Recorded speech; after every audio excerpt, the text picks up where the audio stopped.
Naruto doesn't just summon Saber. He resonates with every heroic spirit he meets. Oh, so let's get begins. Kanakagakure, the strongest village of the 5 tall countries residing in the land of fire, it had survived 3 great ninja wars and had still managed to come out looking strong. It promoted the idea that the village was your family and everyone who lived there would have a good life.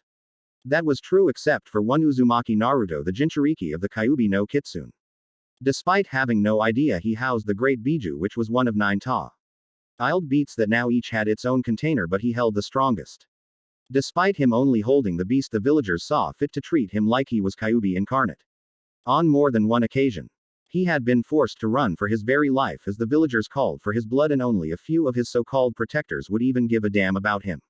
He being kicked out of the orphanage at 4, he started to figure how things worked for him. He asks a question, he won't get an answer. He asks for something, he would be spat at or charged twice as much for it. He tried to do something on his own, people left him alone mostly. It was tough with the beatings, the hunts, the malnutrition from a lack of food. He just got lucky that one place was willing to serve him food, Ichiraku Ramen, his one safe heaven for eating. But it was a short-lived heaven, as he tried to only go when necessary so as not to hurt their business and eat plenty when he did go. He also didn't always get away from the mob.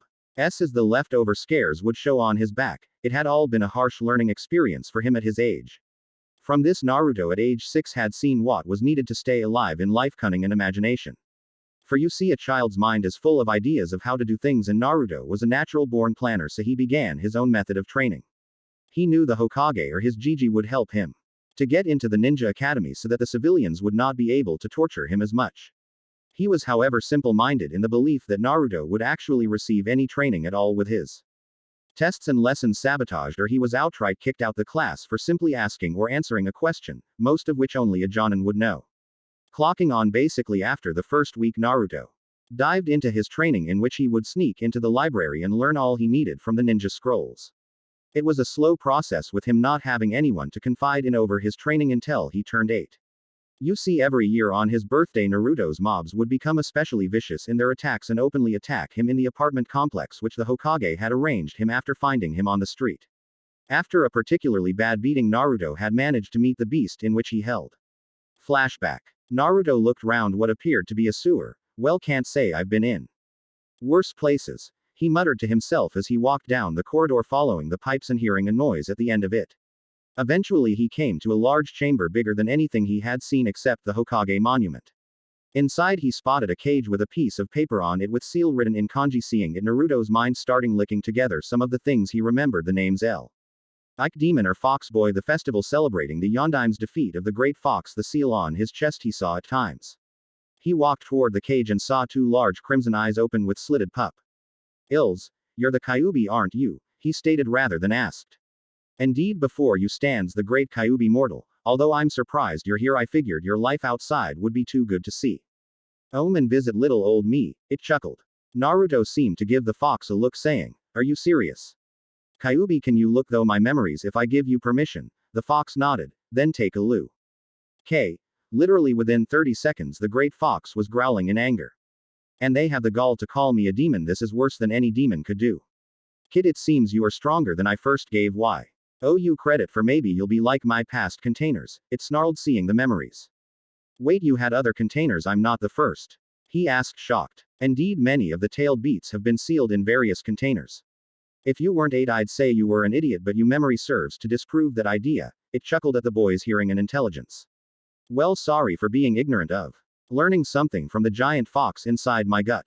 Anyway, who was your previous container then? The fox seemed to go quiet before answering. Your mother, sadly. The answer had an expected effect. Naruto, who began crying and slumped to his knees knowing that he would never see his mother ever. Then do you know who my father is? The fox sighed. The Yondaime. Naruto just sobbed into his hands. Hell, learning that your life of pain was caused by the man who was supposed to look after you would break most people. After about 5 minutes he calmed down a little. For what it's worth, Kit. I'm sorry their deaths could have been avoided. He apologized as Naruto was leaning against the bars of the cage. I won't lie and say I forgive you right now, but being angry about it won't do anything. But please tell me why, he pleaded. The 2 times I attacked your village I was under the control of a man, Madara Uchiha, the user of the eternal Mangekyo Sharingan, the genjutsu he put me under. Few Yet my rage of being trapped inside your mother and I broke out, and when I saw myself about to be sealed again I lashed out blindly, not knowing what I was doing. It's no excuse I know, but given the hence I wish I could have stopped myself from doing it, said the fox, its muzzle next to the bars. The fox was surprised when she felt a hand across its muzzle. If that's the case, you aren't fully to blame for your actions. Perhaps we can work together to find this Madara and make him pay for what he has done to the both of us, he suggested, further surprising the fox. You mean it even after all I've caused? It asked, confused. Like I said, I haven't forgiven you yet, but I would be stupid not to ask the help of someone much wiser and probably more experienced than I am, he said, stroking the soft fur of the fox. Well then, Naruto, we have a lot of work to do, grinned the fox, which was mirrored slightly by Naruto. Flashback end. While in his mindscape, Naruto learned that the time passing outside and inside were different. A day could become a simple minute, and Kyuubi took every minute or day of his time to train him in various things, from it had leaned watching his mother, who she had told him all about when he asked. She also taught him something very different called magic, which was extremely different from chakra in that a single mistake could cost him his life easily. So he practiced carefully with it and had managed to learn an amazing spell or two. First of which, projection, in which he could create an image in his mind if he knew its composition and components, a handy tool for knowing how items, tools and learning techniques. He also learned reinforcement, where he could strengthen items so that a blade of grass could be as strong as stone. Kyuubi had told him that in its time on the outside it had observed other magic users who fought alongside something called servants, who were being summoned to aid the mage in fights. Apparently there were 7 classes of servants: Saber, Rider, Archer, Berserker, Assassin, Lancer and Caster. All powerful in their own right and fiercely loyal to their master if summoned correctly. Naruto had a particular interest in the idea of servants, but Kyuubi had told him he needed a special seal in order to summon a servant. Over the passing years, Naruto improved leaps and bounds physically and mentally due to the fact he had someone other than the wall to talk to. Kyuubi had improved his eyes and mind so that he now had photographic memory, so when Naruto looked at an item only once he would be able to trace it perfectly. Via the use of training, Naruto was able to create copies of items like books or tools both inside and out of the mindscape, which left Kyuubi with some reading material to go over with Naruto when he was down with his workout, which had greatly improved when the two discovered that Naruto had a knack for seals. With the knowledge, he had constructed a weight seal that would affect his whole body so that he wouldn't have to wear weights which he could get overcharged for. He had a decent taijutsu style, but he was more proficient with kenjutsu, having read through a catalog of weapons and tracing copies into his mindscape, which he would practice with to get the feel of the weapons for when he had an actual one outside, trying to find what suited him best. By the time he was 14, he was a Wakan master of swords who no one suspected, having put on a mask to fool all the idiots who thought that the demon would forever remain weak and be their punching bag till he died. If he could, he would they given them the finger, as he was sure some of them wouldn't expect it when he would slit their throats, forever threatening him or not preventing the beatings, which were no longer as bad due to reinforcement. Didn't mean they weren't still annoying. His school days taught him a couple things. 1. The civilian council really screwed over the curriculum, seeing as half the stuff they were taught would never be useful outside and on a battlefield. 2. Academy level techniques took way too little chakra for him to use, so he thought about it and decided to do something that would be expected of a fox: be sneaky. He had discovered putting too much chakra in a henge doesn't create an illusion, but rather actually transformed him into the shape or person he wanted. He had read up on the female bod. Why, just so he wouldn't be caught out either. With his henge he had been able to learn things from other ninja, from basically being curious. Heck, a local Jonin boasted that he could do Iwa clones, stone clones, which he happily took from and perfected, seeing as it was prefect with reinforcement added to it. With clones at hand, he had been able to get his hands on more books to read on things like weapons, genjutsu, taijutsu and even ninjutsu, albeit the last one was from thrown out scrolls. It had been a long time coming, but he was ready to take the final step and become a ninja and throw away his mask forever. With all he knew now, he was sure that he would show people not to mess with him and that he would be able to be stronger than his father ever was without the Kyuubi who was his partner through it all. He was tired of some of his classmates too, like the asshole Uchiha who seemed to think he was Kami's gift to the world. Not to mention the fangirls he dragged around with him. It drove him up the wall and swore when he stopped pretending they'd all learn the truth of being kunoichi. Some of the fangirls could be better if they just stopped worshipping the prick. He could get the whole my clan was killed off by my brother, but he still had his mother Makoto, who had luckily been saved by the medics, and his adoptive sister who Makoto had found at her clan's home a little before Suke was born, which she was happy for, always wanting a daughter, naming her Sakura. Sasuke, however, had done nothing but scowl from that day forward, proclaiming that he would kill Itachi someday, and everyone around him would simply hold him back. His fan club was just as bad, always crowding round the boy and pretty much stalking the boy when he left every day at the academy. The pink-haired Sakura took to disliking Sasuke's sister Sakura due to the two sharing the same name and the idea of someone who she loved would have to share the name with. Still, he did have a fair few friends in the class like Kiba, Shikamaru, Choji, Shino. All of them clan heroes and all friendly with him since their parents weren't stupid in their ideas over Naruto. The rest of the clan may not agree with him. There was also his somewhat little sister Hinata, as the two had become friendly with each other when they met, and at first she had a crush on him, but that later turned out to be more like brotherly love, since she respected him and looked up to Naruto with how hard he worked. He didn't mind having a surrogate sister in his life, as she also was friends with Sakura Uchiha, which was nice, as Sakura was only a civilian, not being trained by the family, being adopted. Note: will refer to regular Sakura as Haruno for my story to avoid confusion. Break. Naruto, time to wake up, came the voice of Kyuubi W. Acting up its container, making the boy stir and open his eyes. Blinding sunlight. Why is it always so bright in the morning? He asked groggily, getting up. Well, look at it his way now, you can get ready for your unveiling, said the fox, perking the boy up. Not a bad idea, he said, heading to his closet and pulling out a storage seal he's prepared with his new clothes. His uniform consisted of black steel-toed boots, black Anbu-style pants with several pockets, a black sleeveless showing off his defined muscles, and a long red trench coat. On his both legs he had his kunai and showerkan holsters, but also 2 weapon pouches holding medical, sealing and food supplies in storage scrolls. You know, even though I like orange, I feel red is at times a better color, he thought to himself, looking in the mirror. I agree, makes you look like you're not the person to be messed with, although I'm surprised you got rid of all your orange, voiced Kyuubi. Yeah, well, can't be helped. Wearing that thing for so long curbed my slight obsession with that color, plus we can have a return of the Red Death in Konoha. He smirked, as did the fox. He quickly made himself a quick breakfast with food he obtained with henged clones before heading to the academy via a shortcut so that the mobs couldn't stop like they had previously when the day of the exam came. As he arrived at the classroom, he found that there were a few others already there. All gasped seeing his new look with either slight blushes or scorn, thinking he was trying to be cooler than Sasuke.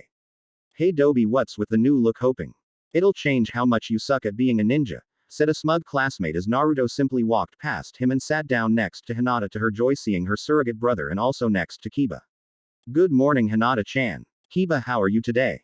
He asked, smiling as she smiled back, as did Kiba. We're fine, Naruto. You look good in the new threads, by the way. Makes you look like an actual ninja, Kiba joked with a small chuckle.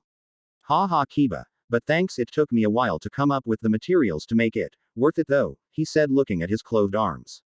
Before they could chat more, Here was shouting at the bottom of the room where Sakura and Ino had just arrived into the room, screaming about sitting next to Sasuke-kun. You do realize there are 2 seats next to the Uchiha, right? He said, down as both turned to see powerful muscles and a mop of blonde hair. Naruto, what are you wearing? Asked Ino. Clothes, he replied, getting a mild chuckle from the class. Whatever, just do. And think you are any better than Sasuke-kun? Naruto baka, shouted Sakura, making him sigh at her stupidity. Whatever, Haruno, he replied, gaining another gasp from the class. You see, Naruto had pretended to like Sakura. By pretending to like her, he could be easily get people to believe he was weak, seeing as she usually hit him when she got rejected, which was basically every other day.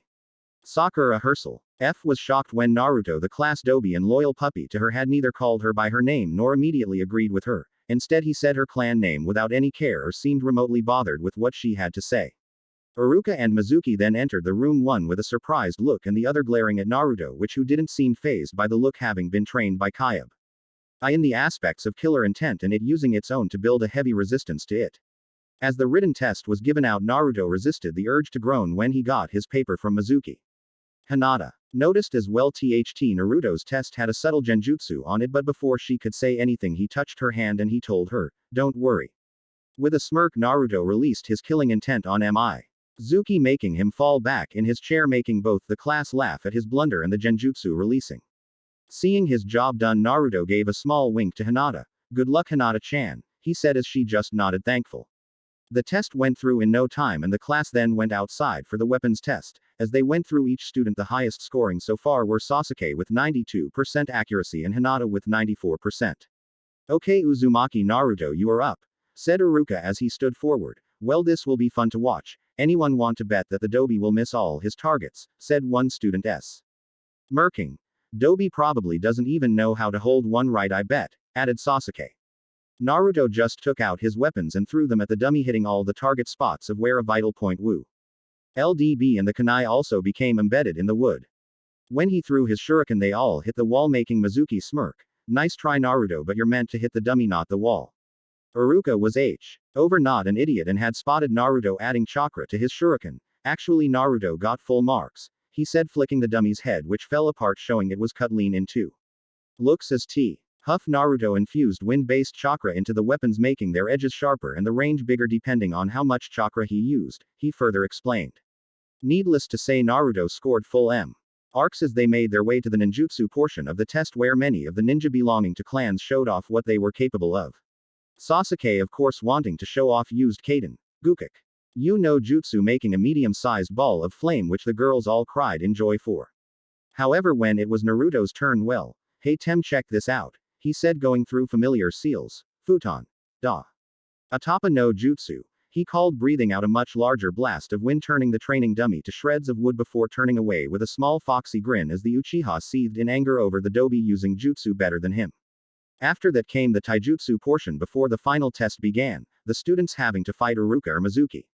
Sasuke fought Iruka, so he had to actually work a little and ended up scoring a 7 for his ability. It was the last student that was interesting once more. Okay, Uzumaki Naruto, it's your turn, please try not to hurt yourself, said Mizuki with a fake smile. I'm sure I'll be fine, Mizuki-sensei. He grinned as Mizuki took that as a sign and started that match, hoping to catch the demon brat off guard. However, Naruto's reflexes were trained to hard by his early years that not much could get by him. Add into the fact he was able to detect chakra too, like a sensor did, meant it was hard to get the drop on him. As Mizuki took his swing, it was parried as found high.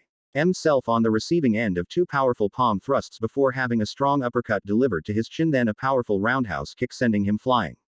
Seeing this, the students' jaws were dropped, seeing what had just happened while Naruto was simply dusting off his trench coat.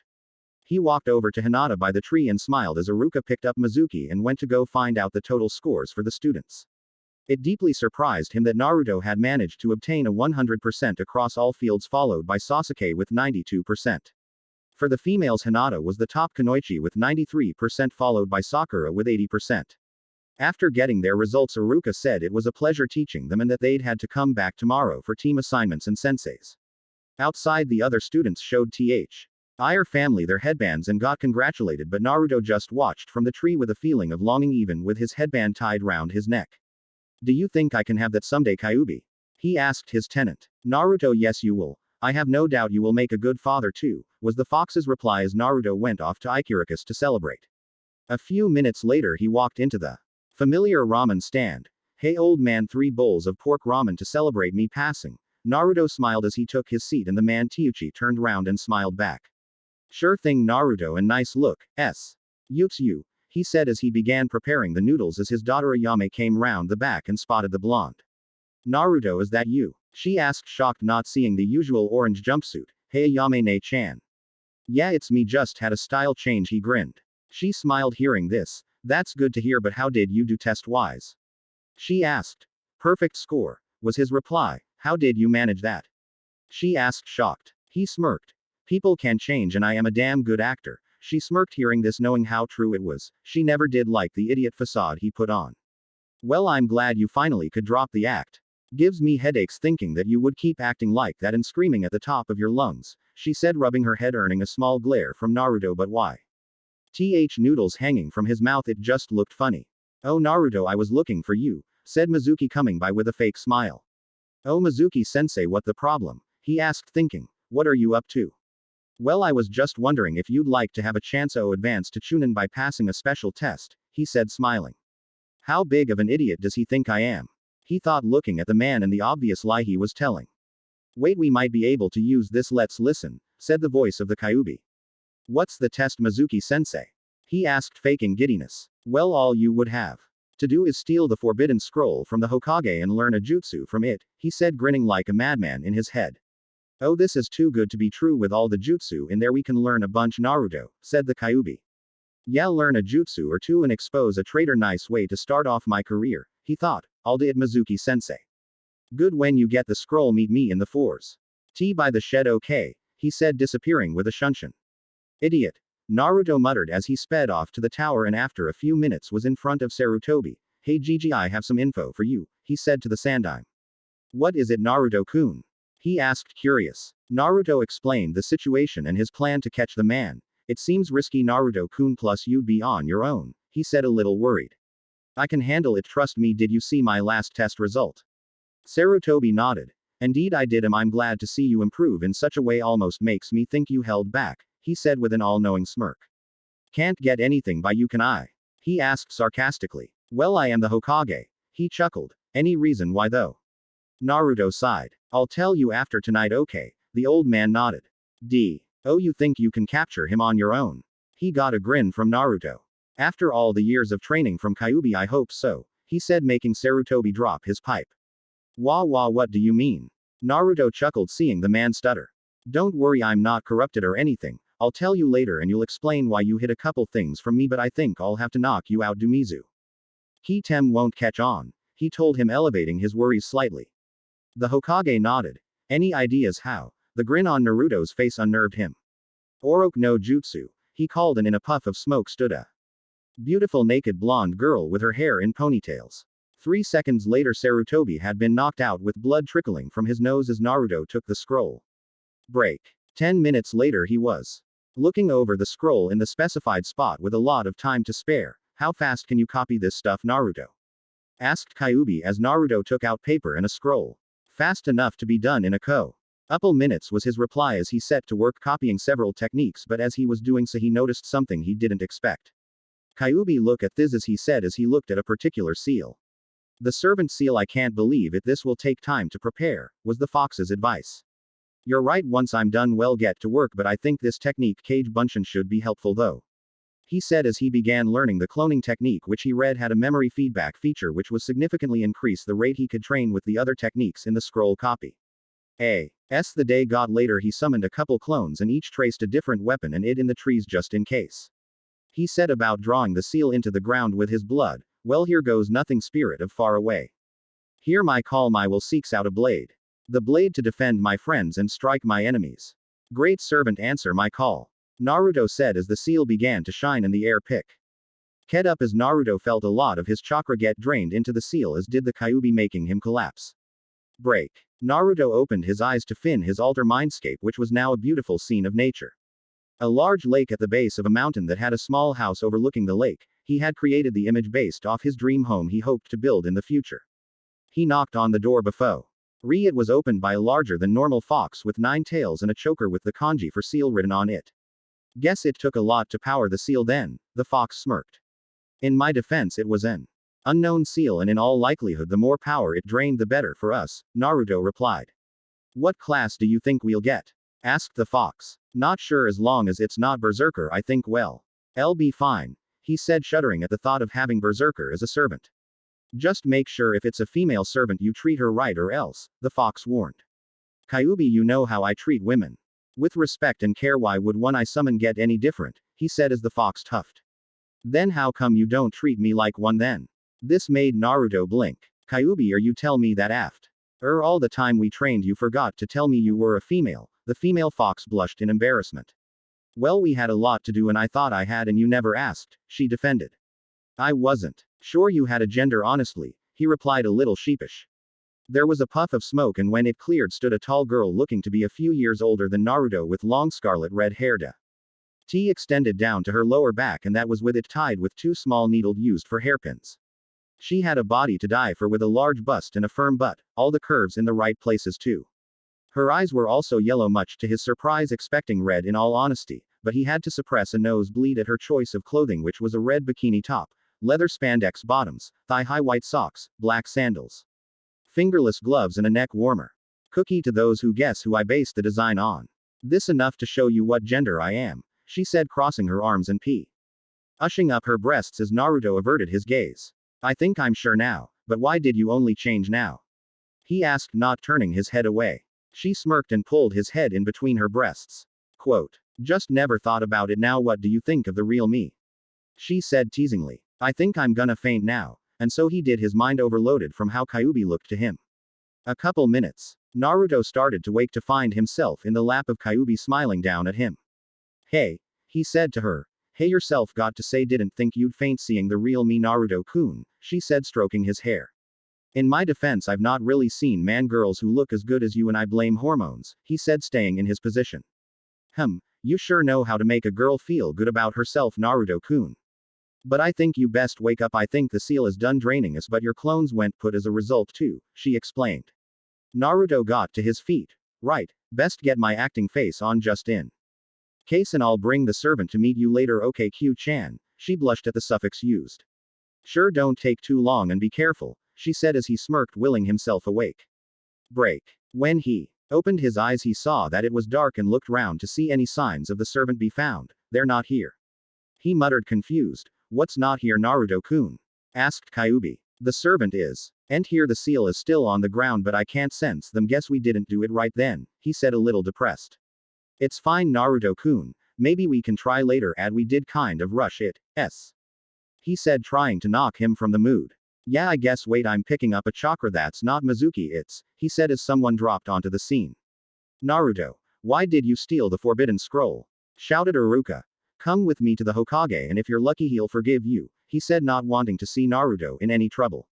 Naruto, on the other hand, resisted the temptation to face palm as it was clear Iruka hadn't been informed, but then remembered he could act. Iruka-sensei, what are you doing here? Did Mizuki-sensei tell you to come here and see if I passed the secret test to become a Chunin? He said with a wide grin, also noticing the approaching Mizuki's signature. Mizuki? Iruka said, confused as said ninja arrived. Naruto. Iruka is trying to steal the scroll. Give it to me, said Mizuki, as Naruto could only think, really? That's his plan. Iruka quickly replied with, don't listen to him, Naruto. He's using you to get the scroll. No shit, thought Naruto and Kyuubi together. Naruto. Iruka is just pretending to care about you. He hiding things from you. 12 years ago the Sandaime made a new law that forbids people from revealing about what happened to the Kyuubi, he said, smirking. No, Mizuki. It's forbidden, yelled Iruka. It was killed by the Yondaime, right? Said Naruto, keeping up his act. No, he sealed it into the body of a child, in you. You are the Kyuubi. No, Kitsune, Mizuki yelled as Naruto put on a look of shock. What, it can't be, I'm a demon, he said, putting on his best acting face, one that could probably win him awards. No, Naruto, you're not, Iruka shouted. Yes, he is. He's the one who killed your parents, Iruka, Mizuki added to what he hoped would be a crushing blow to Naruto. Naruto decided to end the charade. That was the fox and not me, Mizuki Tem. And I doubt Iruka-sensei blames me, right? He received a shocked nod. Well then, time to bring in the traitor for revealing my secret, Mizuki, which I already knew, he said, smirking up a storm, seeing the man pale. What, you knew? He said, shocked. For long enough and the law still stands, so I think I'll deal the punishment here, said Naruto as he began forming a hand seal. Well, see about that. Demon, he said, throwing one of his Fuma shuriken at Naruto. However, before it even got close there was a bright light, and when it faded the blade was cut in two by a powerful wind. There was the sound of metal clanking, and the three turned to see a young girl with blonde hair and green eyes in a battle dress of blue and white. She had an armor breastplate and gauntlets and had an aura of nobility about her. She also seemed to be holding something in her right hand, and only Naruto could truly see what was there. Are you my master? She said, her head turned toward Naruto. I ask again, are you my master? She said, and Naruto mind clicked into place. Yes, I am the one who summoned your aid, he answered as the girl nodded. Then from this point my sword shall be with you and your fate shall be with me. Now our contract is complete, she said as Naruto noticed a mark appear on his hand. What the hell is this? The demon has summoned one of its whores to help it die. Mizuki shouted, throwing his spare shuriken, but found kunai embedded in his hands before he had the chance, and noticed Naruto as his arm outstretched. You never call a woman that, especially one who I am tied to now. Good night. Said Naruto, growling a little as a hidden clone he made when the light had flashed chopped the back of Mizuki's neck, knocking him out. Well, that's one mission over. Now my name is Naruto Uzumaki. What is your name? He asked his servant. I am Saber Master, she said, dropping to one knee. I am the sword that will aid you in your endeavors until I die in your service, as Naruto saw a loyal servant before him. Very well, rise Saber. But you need not call me master, he said as she shook her head. No, as the rites of summoning goes, I am to call my summoner with respect, so you are my master, she said as Naruto suppressed a groan, seeing that his servant was all business it seemed. Helping Iruka to his feet. Iruka-sensei, I know you have questions over me and Saber here, but wait till we get to tea.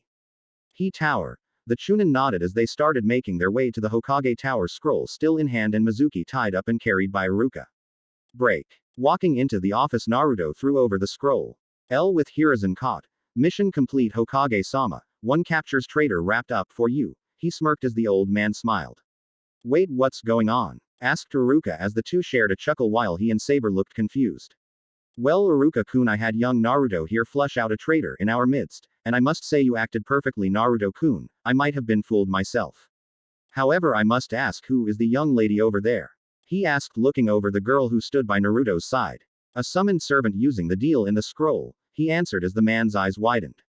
Naruto-kun, how do you know of the servants? He asked, surprised. Q-chan told me, he said as the man remembered what Naruto had said. Well, care to elaborate? Sighing, Naruto explained how for the past several years he had been trained under Kyuubi under the fields of ninjutsu and magic, and also about the summoned servants of which Saber was. Once he was done explaining that situation, the Hokage asked Iruka to leave as there were still a couple things to discuss, and once he left he placed a silencing seal around the room. Naruto then revealed he knew of his heritage, which made the Hokage feel like Minato and Kushina were laughing at him for the child they made.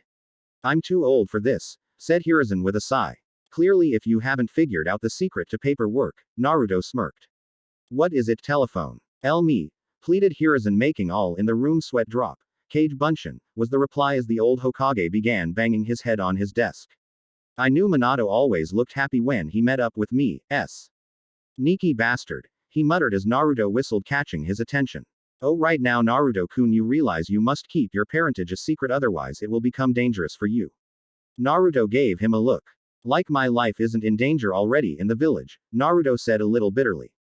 Hiruzen looked sadly as he knew it was true. He had managed to personally stop several beating on Naruto when he was younger, and still got reports from Tenzo and Yugao about graffiti on his home. And while we're on the subject, I want access to my inheritance, Gigi. Like it or not, I am the heir to the Namikaze and Uzumaki, which need I remind you, one of which was an ally to the village. I know about how the red spiral everyone wears is a symbol of that, so you tell the council that get my inheritance. Or the fire daimyo learns of this and the other lands learn how Konoha has treated the last of their allies. Sighing, knowing that as word got out, Naruto went over to the picture of the Yondaime and swiped his hand across to reveal a hidden vault. From it he pulled out a pair of keys and a set of documents. These are your new house keys and deeds to the house and proof of your heritage. For all it's worth, I'm sorry for keeping these from you, Naruto-kun. We will have to talk some more about this later, he said with a slight guilty look. Naruto took the items and sealed them into a storage SCR. All he had. Don't worry, I never blamed you, Gigi, only the civilian council for usurping control from you. This made the old man ruffle Naruto hair, seeing the boy was still the surrogate grandson he treated with kindness. Good, now to discuss team placements with you, he said, sitting back in his chair. Yes, I noticed we have a few too many for the 3 teams this year, replied Naruto as the Hokage smiled. So you figured it out? Naruto shrugged at the Sandaim's response. Wasn't that hard really? Tenten from the previous year told me that there were only her team and 2 others who came out. La Saint Year and I shop at her family store for weapon ideas, and if anything would suit me. Indeed, the problem is that with 12 desired clan heads passing, the council is calling me to reforge the Ino Shika Cho formation, and with that you are the odd man out. Any ideas on what to do? Naruto grinned, told him he did. Put me on a team, on me and Saber here then. With her and my Kage Bunshin we are a 2-perso N team with extras, he said as the old man rubbed his chin. Perhaps, but what about a team Jonin? Without one you are at a disadvantage with on one to talk to for experience, he said as Saber decided to speak up. Excuse me, Hokage-sama, but I am quite adept in battle and can offer my experiences and advice to my master if he needs them, she aided politely.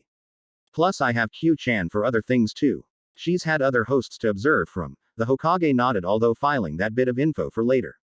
I see. This seems a good plan, and from the young lady's eyes I can see she is indeed not an Amadu. Arsa, I will approve of this, but I'll have it so you can join the other teams for larger missions. Now care to show me an example of this magic ability you told me about?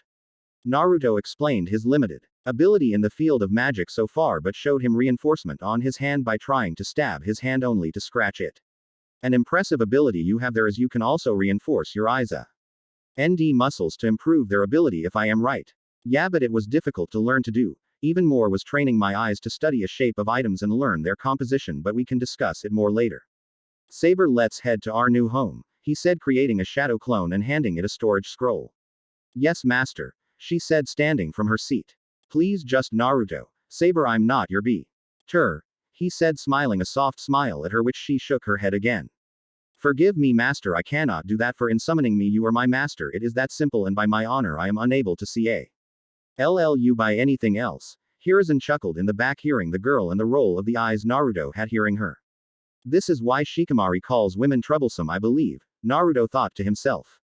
When Naruto and Saber arrived at their new home, there saw a large metal gate that had seals all over it. Walking over, Naruto placed the key in and turned, unlocking it for him and pushing the gates open. Inside was a lush garden that strangely looked well looked after, as if no day had passed since someone was in here. Walking through the garden, they saw the house, which was fairly large, but not too large. It looked to be big enough for a decent-sized family. If you want, imagine the Emiya household. Walking toward the hose, the two noticed that the gate had closed and locked behind them. Yuto took note a seal on the center of the gate. Putting it to one side, he and Saber continued to the house, both silent for either contemplation or respect. Naruto himself looked through the rooms and came upon two bedrooms next to each other. He opened each door slightly before shutting them fast and writing seals on the doors, locking them from all but him. Naruto and Saber eventually sat down in kitchen front room to discuss things. So Saber, I guess we should properly get to know each other before we go to sleep, said Naruto as he went to explain his life to Saber and also his abilities in magecraft, well, his limited skills in it, as he had been unsuccessful in many fields, only getting projection and reinforcement down to a battle level skill, and even then projection was for learning about items composition. Naruto did not talk about his upbringing or lack of to Saber, but did his burden of Kyuubi, although he never really saw it as much, only mentioning his treatment at the villages, toning it down for now. Saber, learning this, only stood firm in her claim that she was his sword and would stand by him and protect him, making him smile at this, seeing as his servant seemed to have a good head on her shoulders before they went to get some sleep, awaiting the next day and the beginning of his career as a ninja swordsman. Break. As morning came, Naruto was woken once more by the light. Oh, F the sun. Ugh, I need blinders, he moaned before something clicked in his mind. Saber, how long have you been there? He asked as the blonde swordsman was currently kneeling beside him. Most of the night, master. As a servant, it is my duty to wait by your side for you to wake, she replied simply to him. He was blinking in surprise as she basically admitted to just watching him sleep and sighed, seeing signs of tiredness on her eyes. Saber, my body is trained so that I don't need to fear about sleeping. If I sense intent to harm, my body reacts and wakes me up. You don't need to stay awake watching me, otherwise you'll only tire yourself out, he said, getting out of the bed and stretching. Forgive me, master, I was unaware of this fact, but I will still be on the lookout for you, she said, getting up and trying not to show signs of tiredness. Saber, I will just be heading to the academy to see what the teams will be made up of. You can rest for a little while since I will be visiting a friend afterward as well. Plus the teams can learn about you later on, so please lie down, he said, offering the bed to the knight. I am fine, master. I am not tired, she said. Her eyes looked like they were reclosing a little, making Naruto sigh, thinking how stubborn she was being. Saber, I order you to rest and recover your strength. You need to regain your strength and I will be fine now. Lie down, he saw it, seeing he would need to be a little stubborn himself dealing with her right now.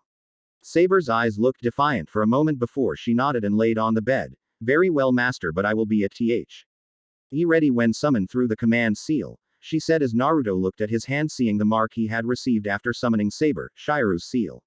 I will now rest, Saber. I'll prepare some food when I return, he said as the servant nodded, closing her eyes and lying down fully, her armor disappearing into light particles, leaving her in just her blue dress and her hands now free of the gauntlets. This is going to be a regular thing with her, Naruto said to his tenant, who he could hear giggling. I think it's sweet. The girl just wants to look out for you after you told her the edited version of your treatment. She might end up cutting down a lot more of them if she find out though, said the voice of Kyuubi. There's sweet and then there's being overprotective. I'd almost think she underestimates me, he said in reply, knowing he could handle himself well enough from most threats in the village. He got dressed into his new outfit before picking up an apple and leaving the compound, the ceiling locking behind him. Perhaps that's how it was where she was from. Remember, the servants are brought across time and space, Naruto-kun. The place she is from may be a place where doing that was necessary. And also you're still young, so there will definitely be enemies you can't handle, she said as Naruto's head dropped down. Thanks for the vote of confidence, Q-chan, Naruto said, feeling a small dig at high skills. I don't doubt your ability, Naruto-kun, just know that you have a certain skill level that many will be above right now. Not to mention the fact other ninja acro SS the world are likely to have servants, she said, mentally hugging the blonde, to which he felt her warmth. I guess I just don't want to rely on Saber to fight all my battles. I'd rather fight Bessid. Her instead, Naruto replied as he walked into the academy heading for his classroom for likely the last time. She's your servant, Naruto-kun, she'll see your life as more important as hers. All I suggest is to prove to her you can fight alongside her, Kyuubi suggested, putting her finger on her chin in thought before nodding at the idea. Well, gives me reason to get better, I suppose, he said back as a smirk appeared on his face. Opening the door, he walked into the class to find out he was the first one there. He was an early riser after all. He took a seat at the back of the class and out his notebook that had different weapon details in it. He was still trying to find a weapon to start wielding. Axes are too large, katanas are too long for my body right now, kunai are too short. For my liking and made for throwing anyway. I could use a kusarigami with enough practice, but the chain is a weak point as well as a strong point. Too many options when it comes to picking my first weapon. Naruto thought, letting his mind drift at the various weapons that often filled his dreams after reading about them from the ones listed in books. One set that interested him were those of the 7 swordsmen of the mist. Each had a unique skill, but only a couple actually went into details. There was also other blades that went on in lesser realms of knowledge, such as the 12 deviant blades. They were odd blades that each had a focus but also a poison to them, almost like a curse, one being an altered way of seeing the world and its people as if they were all weeds.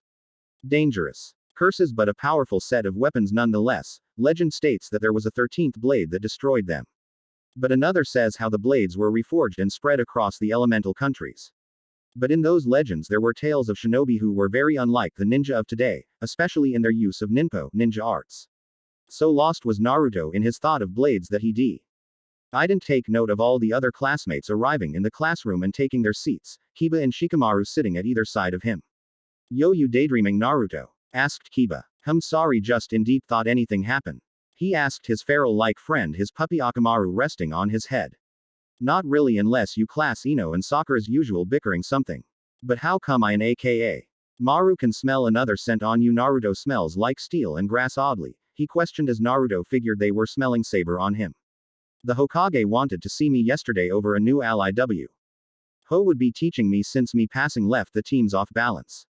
Bad news is I'm down 2 members for my team, but good news I don't get stuck with duck butt over there, he said as the two chuckled to themselves. I guess I really hope I don't get stuck with them, it'll be torture, he said, shuddering, thinking of having to spend time with the brooding Uchiha. I know, right, but we can only hope for your sake. Heck, imagine if he gets stuck with Haruno, those two together would spell headaches for everyone involved, he said as Kiba nodded and Shikamaru snored, evidently having fallen asleep at the desk. Too right. You going to visit Sakura after this? You didn't head there like you usually do after the exam yesterday? Kiba asked, noting how Naruto often visited Sakura Uchiha and her mother Makoto after class ended, as she rarely got out of the house, just helping her mother and trying to avoid Sasuke when he was in one of his moods. Naruto and she had met a few years ago after an incident in which he had said he would be her friend and visit her. Yeah, I have a couple errands to run anyway, so I'll drop by, seeing how Sasuke will be stuck with his new sensei for the day. Naruto said, placing his notebook back into his storage seal he had on his outfit.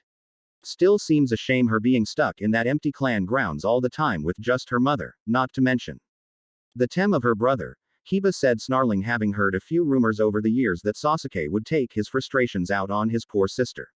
It is, but that's why I and Hinata as well visit her at her home. I don't want to see her sad. It doesn't suit her face, Naruto said, thinking how sweet Sakura looked when she smiled. Not to mention how she grew up over the last couple years. I'm no sure if she's bigger than Hinata already, Kiba giggled, pointing to the fact that Sakura and Hinata's bodies had developed quite well over the last few years, something a young boy like Kiba easily took note of when he went to visit Sakura with Hinata. Just don't stare at Hinata, otherwise you won't get a chance to ask her out before she kicks you in the groin like I told her to, Naruto smirked as Kiba unconsciously grabbed his crotch in phantom pain, knowing how Naruto had made sure Hinata could fend off the boys only after her for her looks. Kiba was lucky he was her friend already, and he did have a crush on her too. As long as she doesn't use chakra powered, I think I'll live. But do you think I have a shot honestly? He asked, a little hesitant, to which Naruto nodded. Yes, Kiba, I think you do. It helps that Akamaru adds to it since she finds him adorable, he said as the puppy gave a small bark in agreement, and Kiba smiled at his friend. Thanks, man. I'm glad she only sees you as a brother, otherwise I may not get a chance, he said, holding his fist out, which Naruto bumped in response. Anytime, Kiba. Now shall we join our sleeping friend?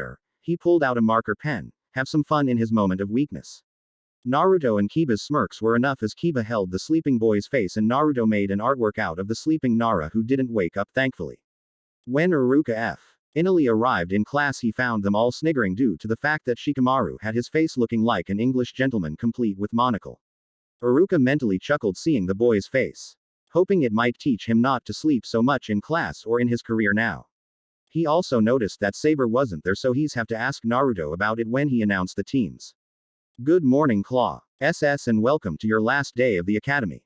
Before I announce your teams, let me just say it has been a pleasure working with you all these past few years, some of you more than others. Now that you are about to begin your ninja careers, I hope you all realize that your lives will not be easy, so work hard and train hard so that we can all meet up again. Now then, Team 1 inch from there, Iruka Anan. Seed the teams that were unlikely to pass the second exam. Team 7 Sasuke Uchiha Sakura Haruno. The whole class cringed when both Haruno and Ino screamed in with their defeat of victory for getting on the same team as the Uchiha. And finally Sai. The class looked over to the pale, both offering a SMLE at the front. He was a peculiar boy as he seemed to hold back in classes. Team 8 Kiba Inazuka Shino. Aburame and Hinata Hyuga. Akamaru barked happily as Naruto gave the boy a low 5 under the table. Kiba looked over to his teammate's face smiling, to which Shino gave a nod and Hinata gave a small smile in return. Team 9 is still in circulation, so Team 10 is Shikamaru, Nara, Choji Akamichi and Ino Yamanaka. The sound of someone slamming the head against the desk could be heard as Ino heard who her teammates were. It was odd that she seemed to be the only one not expecting to be with the two boys, like it had, as the Ino Shika Cho formation had been used by the three clans in several ways for a long time. And finally, Uzumaki Naruto will be tutored under the new addition to the force as a team of 2 until other members are available to join him, Iruka said, looking over to said boy. Where is your trainer Naruto? He asked as Naruto gave a small sigh. Currently resting after staying up all night. She has already moved into my home since she didn't have a place to stay, he said as Iruka nodded. Oi, why does the Dobi get to be on a team of 2? Asked an irate Sasuke, who would rather be on a team of 2 so that his sensei could focus on teaching him and allowing him to get stronger without worrying about dead weight. Yeah, that idiot should be with losers like he is, said Haruno as Naruto and Iruka rolled their eyes. Because the process of picking teams is done by the Jonin, Naruto couldn't be on any other teams, so as such he is on one with just him and the new member to our forces. All of you have specially picked sensei for your teams, Iruka explained as he looked back up at Naruto. Since you know where your teammate, sensei, will be, you can go, Naruto. Come and find me if you want to meet up for ramen at some point, he said as Naruto smiled as his partial brother figure he had grown to respect over his year here. I will, but I might make you broke if you offer to pay, he smirked, earning a small laugh from the scared sensei. I'll just have to give you a ramen limit. Then, he said as Naruto left the class and proceeded outside the academy toward his first stop, the Higurashi weapon shop, to hopefully make up his mind. Opening the door to the shop, ringing the bell as he walked in, only to be greeted by the tall form of Kenji Higurashi, owner of the store. Back again, Naruto, finally ready to pick something? The man asked, seeing as how Naruto had been in the IR store so many times looking at all the different weapons they had and had yet to come to a decision on what to wield. Heck, he was the only one that even seemed interested in old ancient weapons aside from maybe his daughter Tenten. Hopefully, Kenji, since I passed this time I might as well choose something this time for when I'm on higher ranked missions, he said as the man nodded and reached for something under the counter. I figured as much, but I may just have something that will fit your style, Naruto. Have a look at this. From under the counter, Kenji brought out a pair of blades. 1W. As a ninjutsu that seemed to have a red metal, square-shaped guard with wind-themed design on it and the kanji for storm. The hilt was red and black, fitting his style well. The other was a sai blade, roughly the same length as the ninjutsu, and had the kanji for gale on the hilt. With these you can strike the enemy but also catch their blades with the sai if you're skilled enough. Price is 20,000. 0 yen since it's made especially for you Naruto, said Kenji pushing the blades toward Naruto and the sheaths for the blades both a dark crimson color and looked as though they could be attached together if one wanted. You really outdid yourself with this one Kenji, I actually never thought of this combination. I'll definitely take them, he said unsealing his wallet and handing over the money beef. Or sheathing the two blades and attaching the sheaths to his hips, the ninjutsu on his right and sai on the left both poking diagonally from his back so he could easily grab both and draw them both at the same time if necessary. Well, it helps having a customer who respected the use of blades at such a young age. Heck, little Tenten prefers throwing weapons at the moment rather than wielding them. Elt how she was eyeing those up when I was making them, he said with a chuckle thinking about the longing stare she had given the blades when they were done. Then I'm glad I got here first Kenji, anyway thanks for helping me get this problem out of my head. I'm off to see Sakura-chan and Makoto-sama, Naruto said as Kenji nodded. Bring a small basket out for Naruto to take. Here's some tea and mochi my wife made. Feel free to give it to that girl and her mother, the recipe is in there too. Have a nice day Naruto and come back soon, he said waving as Naruto smiled closing the shop door. Once T side he set off for the nearly empty Uchiha district where his good friend and mother were waiting outside in the garden tending to the flowers. Sakura was the same age as Naruto and had neck-length purple hair that matched her eyes and was tied at one side. As stated by Kiba, the girl did have a developed body which Naruto had tried to ignore, but as she wore her kimono the results of her growth were at times very pronounced, and now Naruto had to deal with Kyuubi's slight teasing over the subject when he visited. Sakura-chan, Makoto-sama Haya, greeted Naruto waving with his free arm as the two women smiled. The younger coming over and hugging the boy with a smile. Naruto-kun, you're here, Sakura said to her friend, and Makoto also walked over taking the basket from Naruto so he could return the hug from her daughter. She was thankful that Naruto and his friends came round to visit her at times after classes at the academy. Sakura had not had the best of relationships with other due to certain circumstances with her now dead husband. Nevertheless, Naruto being her friend happened to be the best thing for her since Sakura's nice quiet personality went well with Naruto's natural cheerfulness. Whereas a few disliked the friendship the two had forged, Makoto easily defended the two, seeing as it was for the better. Good to see you Naruto-kun, and thank you for the tea, I take it Kenji. Had some when you got those new weapons there, said Makoto as he finished hugging Sakura and rubbed the back of his head. Yeah, years of looking to what would suit me best and he ends up making it for me. Still, I'm pleased with what he chose to make. There is definitely potential in these two. Although my team will be a little different due to something last night, he said as Makoto rose her eyebrows in curiosity. Care to tell me Naruto-kun while Sakura-chan here enjoys the sweets you brought?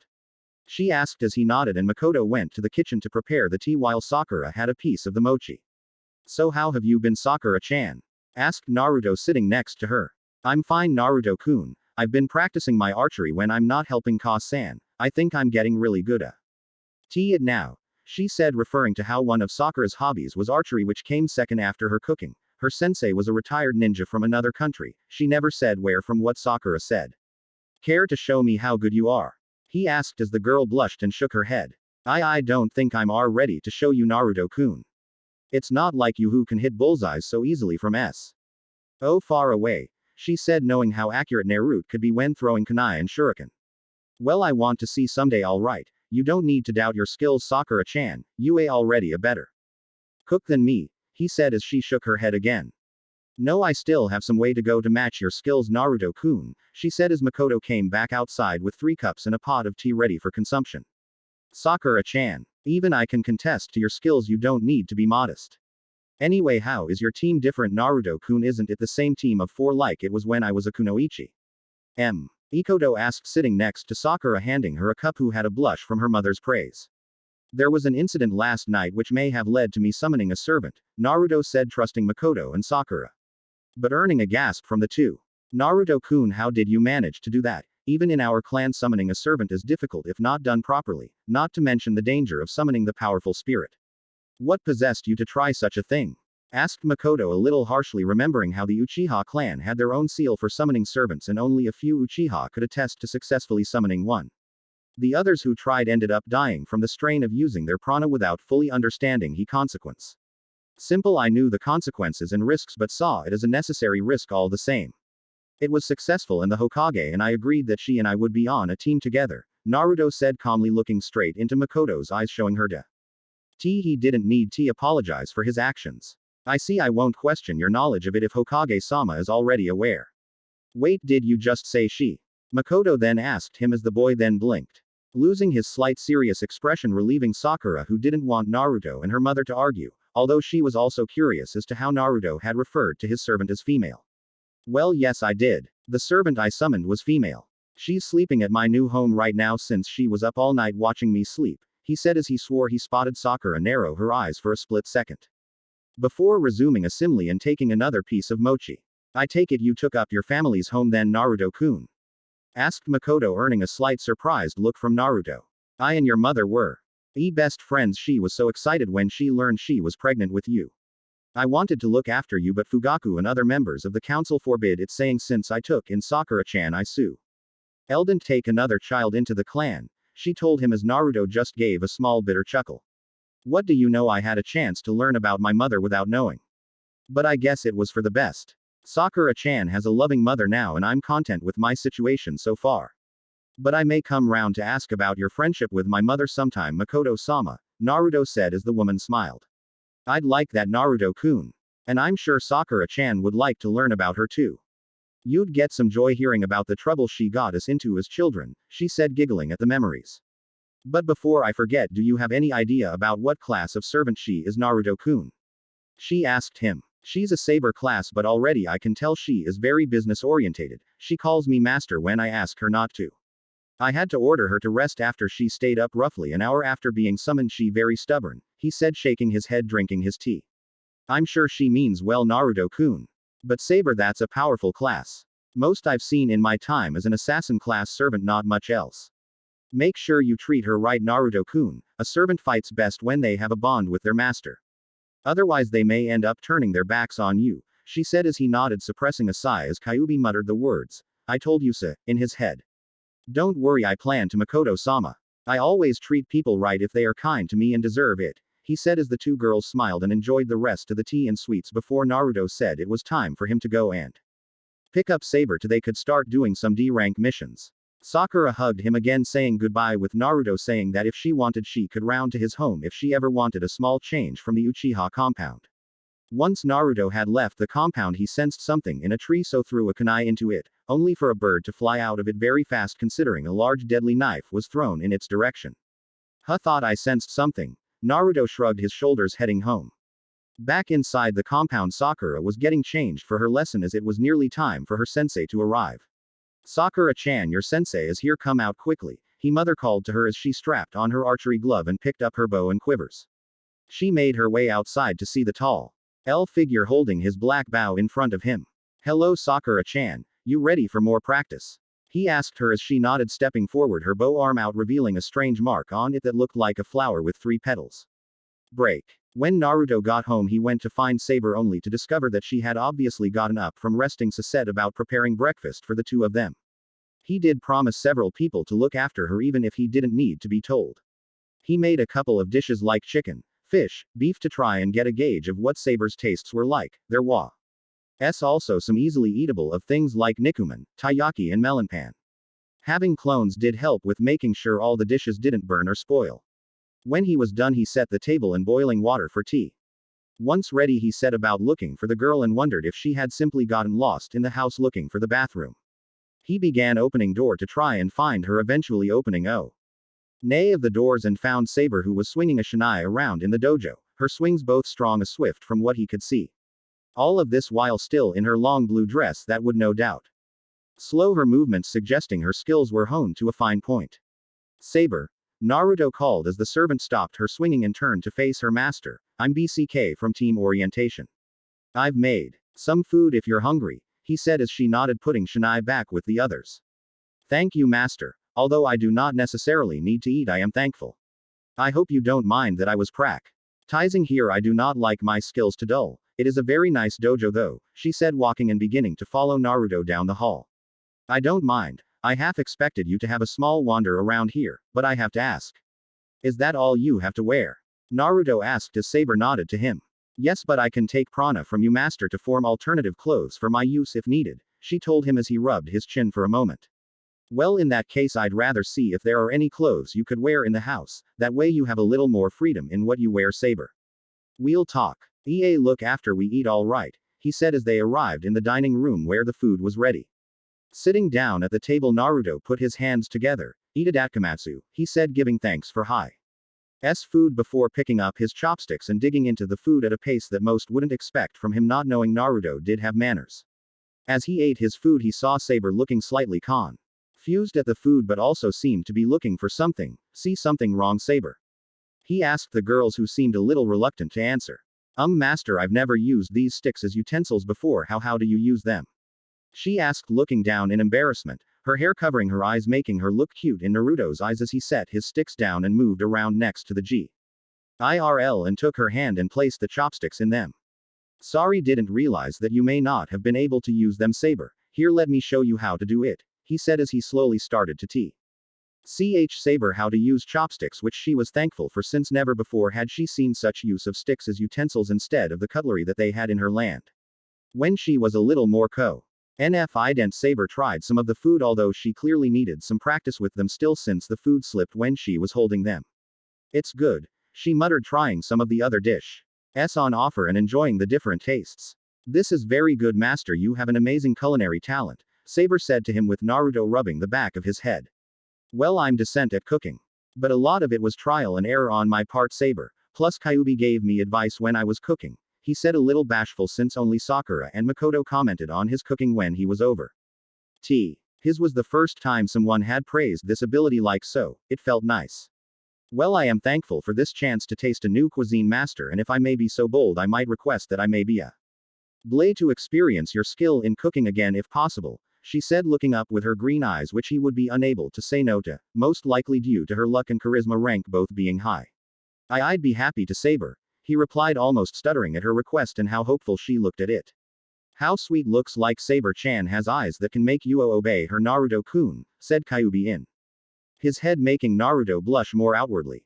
Master, is everything all right? Your face is red, asked Saber, putting her hand on his face. Do you have a fever?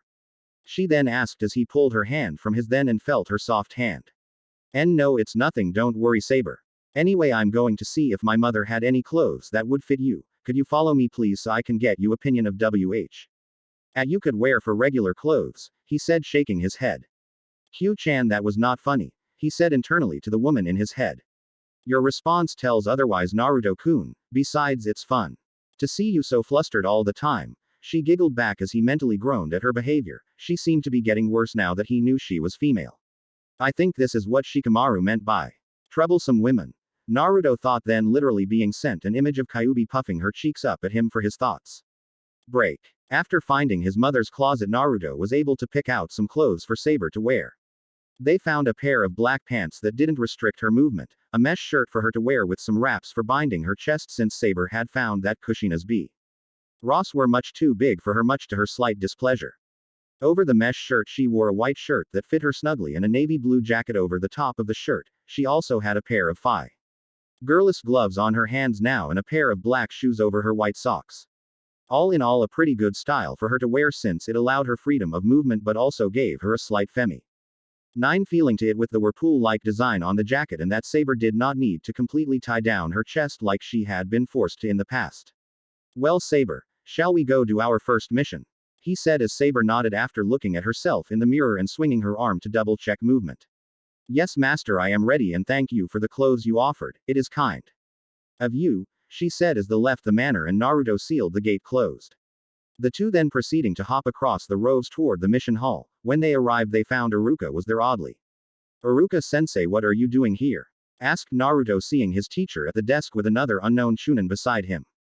When the academy finishes its year, I have 6 months before the next batch. I usually end up here so that I don't get bored really, plus the extra money is nice too. Aw, Saber-san, nice to see you again. I take it you and Naruto are here for your missions? She asked as the female blonde gave a small nod. Yeah. What D ranks are available right now, Iruka-sensei? Since I know the minimum required to do AC rank is 50, so may as well start somewhere, Naruto said, remembering adding the rules and regulations for what missions can be undertaken by genin teams. This pile here is all D ranks, Naruto, he said, patting a large stack of scrolls. They range from gardening, babysitting, painting, to chasing the fire daimyo's wife's cat Tora. Although seeing as you are here earlier than most of the teams that need to meet with their sensei, do you want to try the mystery D rank? He asked, getting Naruto's curiosity going. What's the mystery D rank, Iruka-sensei? Naruto asked, stepping forward as Iruka took out the scroll from the bottom of the pile. Well, at first the mission was believed to simple chase the cat Tora, but it turned out that the cat the team was after was the wrong color. Later on we got reports of a stray cat hanging around a particular area of Konoha, Wa. The mystery is that the reports say that the cat manages to disappear and a young girl will appear before them who is silent and just stands there as if looking for something. When the teams have tried to talk to her, she disappears, and as such had been labeled the mystery D rank mission. Or by its other title, the Black Cat Mystery, so care to try it? He said, holding the scroll out. Why not? If we finish it we might come back for another. See you later, Iruka-sensei. Let's go, Saber, we have a mystery to solve. Do I feel odd saying that? Naruto wondered aloud. I can't answer that, master. But let us make haste to our mission. I find myself curious about this mystery as well, Saber said as the two nodded, leaving the hall and reading through the scroll Iruka gave them. You know I wouldn't be surprised if that kid manages to solve the mystery. Stuff seems to revolve around him most of the time anyway, said the other Chunin, watching Naruto leave with Saber. Hey Iruka, what's with that other blonde next to the kid? Never seen her before, he asked the scared Chunin. That's Saber, apparently Naruto's new trainer that arrived recently and just in time since there were too many graduates this year, he said as the Chunin nodded as he opened his copy of Ika. Lucky kid. She's quite the good-looking girl and is into kinky stuff if Say's calling him master, the Chunin said as Uka shook his head at the mistake he made, although Naruto would have many jealous of him for some time to come with Saber around him. Break. The scroll had told Saber and Naruto to head toward the outer edges of one of the training grounds, which was the reported place of the girl and the cat. Do you sense anything, Saber? Naruto asked the girl, who shook her head in the negative. No, but I feel something if off around this area, and mainly that stone there, as if something is telling me to ignore it, she said as Naruto went over to the large boulder and placed his hand on it. Trace on. Aid activating his magic circuit to project the stone in his mind. This boulder, it's normal, but underneath it the surface is much smoother, as if it had been moved across another surface before, and I can feel that there is some sort of genjutsu on it as well. Like you said, it's most likely designed to ward off other people. Was this what the girl in the reports was looking for? He said, reinforcing his arms and legs and began to push the stone so that it slid across the ground. Saber joined him in pushing the stone, making it much easier and revealing a trap door beneath where the stone had been. It was metal, and Naruto saw that it had several seals across it, most likely trap seals to keep people out.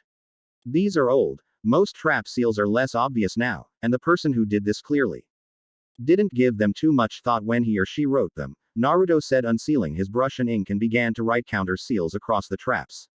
They probably believed the stone would provide more than enough to hide whatever this is inside, master. Or maybe they weren't too versed in that sealing art you use. It is very useful from what I see, but also difficult to master, Saber pointed out.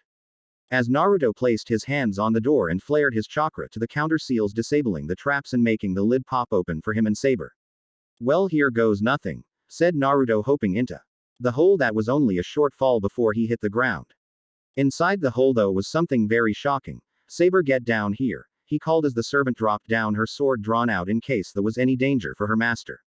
Master, is that? Asked a shocked Saber as the two blondes saw in front of them a young girl that was encased in what appeared to be a large glass tube. She was blonde, had short hair. Shorter than Saber's, though. She appeared to be the same age as the female blonde, but what was shocking was that she was submerged in water, with a breathing mask, and was completely naked in the tube.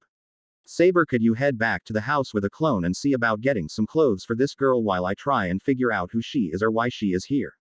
He asked as the girl gave a small nod, and Naruto created a few clones to looking at the books across the room and one to follow Saber home. When they left, Naruto walked up to the glass and put his hand over the name tag fixed to it, Test Subject 167. Whoever you are, I'll get you out of here soon, he said before he felt a presence behind him and pulled a kunai out and went to swing, only to stop as he faced a young girl. The girl had long blue hair that was tied at the top with a black ribbon that matched her black dress. Her face showed no emotion, nor did her deep red eyes. After staring at the girl for a moment, you're the girl everyone saw, aren't you? And most likely the cat as well. The girl only gave a small nod. She walked over and gestured him to kneel down as he was a bit taller than her, to which she then pressed her forehead to his. My name is Len. Thank you for moving the stone. I have been trying to gain access to Arcade-sama for some time, a voice said in Naruto's head. Arukid, is that the girl's name? Again Len nodded to Naruto. I am Arquade's familiar. We were separated some time ago by something that smelled of snakes. I was able to find her but I couldn't reach her and I was unable to get help from others around here. I tried to lead them but none were able to see past the illusion on the stone. Uzumaki Naruto, Len said in his mind. You know me. She shook her head at his question. No, but I saw you summon your servant the other night and refrained from revealing myself in hopes you took interest in the area. Again I thank you for this, she replied as Naruto nodded back at the girl. You said something that smelled of snakes took your master. Can you tell me anything else, Len? He asked the girl who nodded. I remember that Arcude-sama entered this village looking for someone but got into a fight with the one smelling of snakes. I was only able to watch as she was caught off guard by a bespectacled boy with silver hair and knocked her out. Arcude-sama was tired at the time and hungry too, so her abilities were hampered. After that I did my best to track her but lost her when the two men sped up. It has been a few years since then, sadly. Len's voice seemed to give that Len had been trying to get to her master years without success. My servant is fetching clothes for you, master. Is it all right if we let her out? Naruto asked as Len shook her head. Wait for your servant. Arcude-sama is stronger than you, even with that other power inside you. Forgive me, but your mind gives way to reveal that presence, said Len as Naruto nodded, believing the small girl but not feeling threatened by her knowledge at the moment. I see, I ask you not spread that information is rather personal, Len-san, Naruto told her, receiving a nod. Not long later Saber returned. With a small selection of clothes, as did the clone. She was surprised to find her master now with small black cat on his shoulder. Master, who is that on your shoulder? Is that the cat from the mission report? Saber asked as the clone dispelled. Yes, her name is Len, the familiar of the girl in the tube. She told me that her name is Arcude. I was waiting for you to return before I release her. Looking at the clone's memories I can see she was right. The person who captured Arcude was using her as a basis for certain research in the field of immortality. This may end up being something more than a D rank anyway. Let's get to business, said Naruto, walking onto the tube's controls and pulling a lever that began draining the water from inside of the tube. The girl Arcude slowly let her eyes flutter, revealing another pair of red eyes like Len, only hers being slitted. After a few seconds the eyes of Arcude bolted open, revealing unkempt rage, and as such she raised her hands, showing teeth. Her nails had grown into claws and swung at the glass, easily breaking it and jumping out of the tube and rushing forward, aiming to vent her anger at whatever was closest.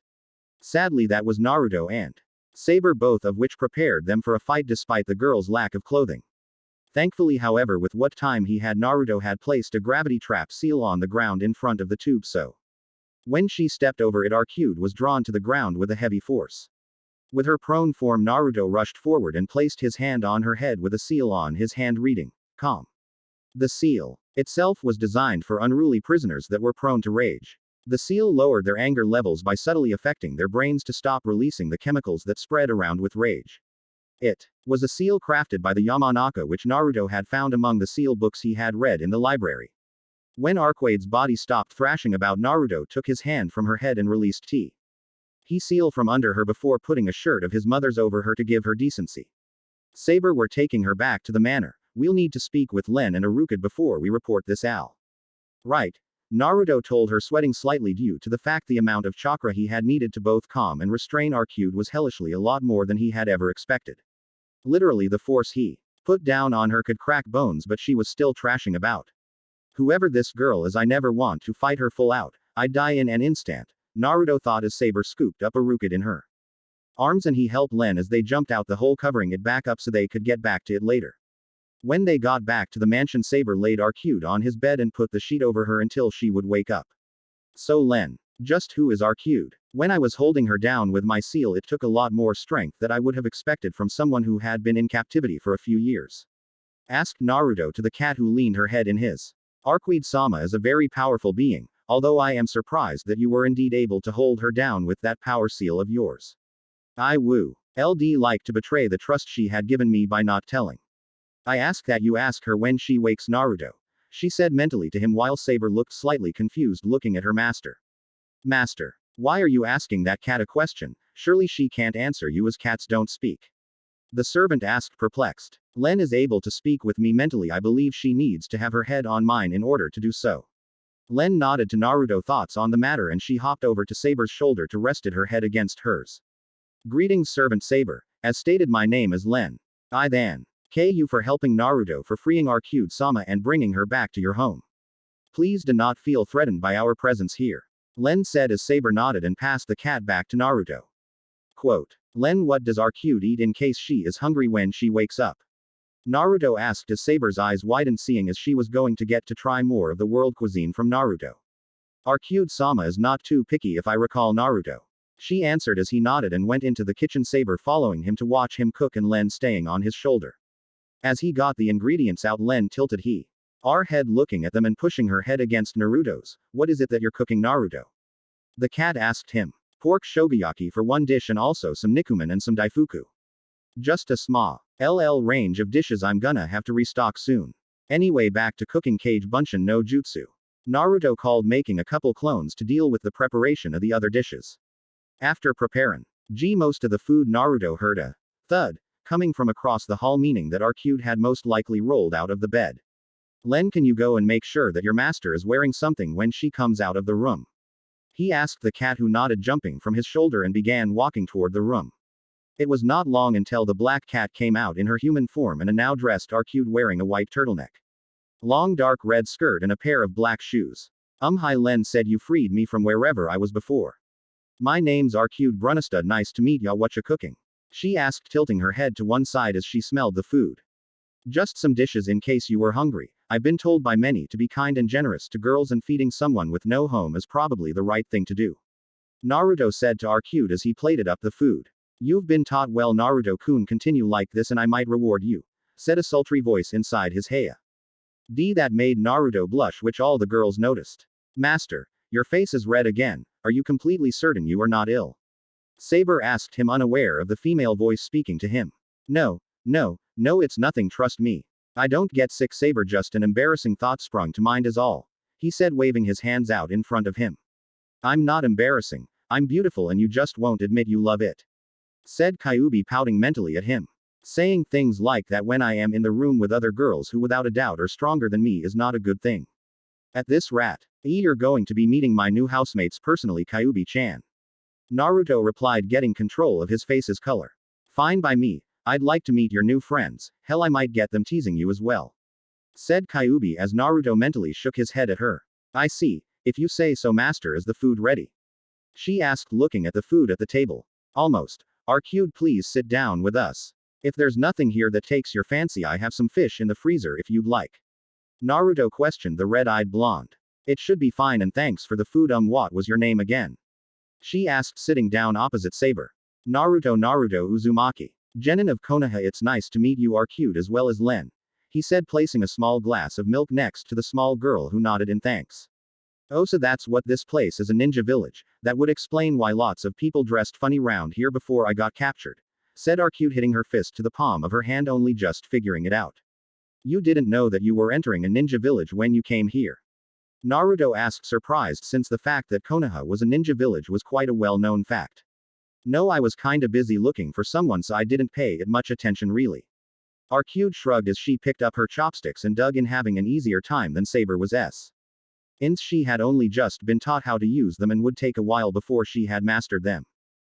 This is really good. I've never had things like this before, said Arcade, thoroughly enjoying the new food she was getting to taste. What did you eat before we found you then, Arcade-san? Although I must agree that master is very talented, said Saber, taking some nikuman in her chopsticks and eating it. Whatever I could find really. Deer, rabbit, anything I could grab and eat, she answered, making Naruto blink, wondering how had this girl been living before she was captured by who he believed was Orochimaru, based off the notes left in the room. Something he would have to tell Hiruzen soon, when they finished their meal most likely. It was more the three girls eating than him, since he wasn't hungry. Oh, okay. Arcade, when you were freed you struck out like a berserker, and I could tell you were much stronger than anything seen before, maybe stronger than Saber. Could you tell us why you were that strong? Naruto asked, a little apprehensive. Well, that's a little personal, so I'm not telling you, okay, she said, digging back in. Arcade-san, my master has been though youthful enough by freeing you and feeding you. Surely informing him of your situation is only a small token of gratitude, said Saber, giving a stern look to Arcade. I didn't ask him to. Besides, out a servant like you has revealed her true name. Sanae, she said, sticking her tongue out at the servant, who went red in slight anger. She's a little childish, isn't she? Naruto asked Len, who nodded. Dead sitting next to him at the table, who brought up her plate asking for seconds, which Naruto gladly obliged her. She leaned her head to his to talk. Our cute Sama has a complicated past, so she is the way she is because of it. Please do not think badly of her for not telling you. Len said as he nodded.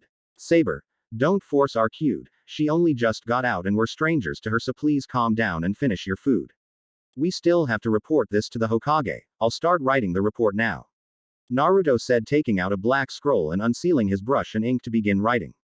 Saber let the issue drop for now, but she wanted to ascertain the risk of having this other woman in the house. She could tell she was incredibly powerful, maybe even powerful enough to warrant the use of her noble phantasm. Break. It wasn't long before the group of 4 arrived at the Hokage's office, offering a wave to the secretary, who was thankfully not an idiot like the last ones. She knew Naruto as he had waited with her for Hiruzen's meetings to finish before letting him go inside. She was, however, surprised to see the 2 blonde girls and the small cat riding on Naruto's head. You appear to have been busy, Naruto-kun, she said with a small giggle as Arcade gave a small friendly wave and Saber just nodding in greeting. Oddly enough, I haven't, I've only just been on my first mission. I took the mystery black cat one. Naruto replied, seeing the secretary named Kimi raise her eyebrow. Oh, guess you are just lucky like that. Although it's a little funny seeing 3 blondes in one group, I know T. Hat Saber-san is, but who is this new girl? Kimi asked Naruto, who looked over to Arcade. That's kinda what I want to inform Gigi about. Kimi-san, is he free right now? Naruto asked, not wanting to reveal too much in the open. He'll be free in a moment, Naruto-kun, he's just finishing with an old teammate of his. Kimi replied as the doors opened and an old man covered in bandages walking with a cane came out of the room. I hope you take on my suggestions, Hiruzen. I assure you it would be for the better of Konoha, said the man as he turned to walk out, only to spot Naruto and the other girls. Naruto didn't like the man. Who he remembered was named Danzo, the rival of Hiruzen for the position of Sandaime Hokage. Hiruzen had told him a few stories about his old friend and also just how different the two were in their approaches to handling the village. Naruto agreed with Hiruzen's methods, but not with Danzo's ideas of wanting to turn ninja into emotionless puppets who knew nothing but orders and death. As he walked past, Naruto felt the man's eye glare at him, almost in wanting something. Saber took note of as she stood in front of Naruto, wind swirling around her hand. Danzo just asked by the group, glancing his eye over Saber and Arcade, but mainly Naruto, and both girls saw him grip his cane tighter as Saber stood in front of him, blocking him from Naruto. As he made his way due the stairs, Naruto released the breath he didn't know he was holding as he walked inside of the Hokage's office. Oh, Naruto-kun, what brings you here so early, and who is this young woman you have brought with you? Said Hiruzen, comfortably sitting at his desk, having now created Kage Bunshin to handle the paperwork. He wasn't telling anyone he had found the secret in case they tried to up his work load, and he could only make so many clones at his old age. Well, Gigi, this is Arcade. I was doing a mission when I stumbled upon an old bunker belonging to your old student, Orochimaru. Naruto said, as Hiruzen's face went from happy to serious. Here's my mission report. I brought it directly to you due to the sensitivity of the information, said Naruto, placing the scroll on Hiruzen's desk to he unrolled it and began reading fast. When he was done, who sighed, re-rolling the scroll. Orochimaru, just how far have you fallen?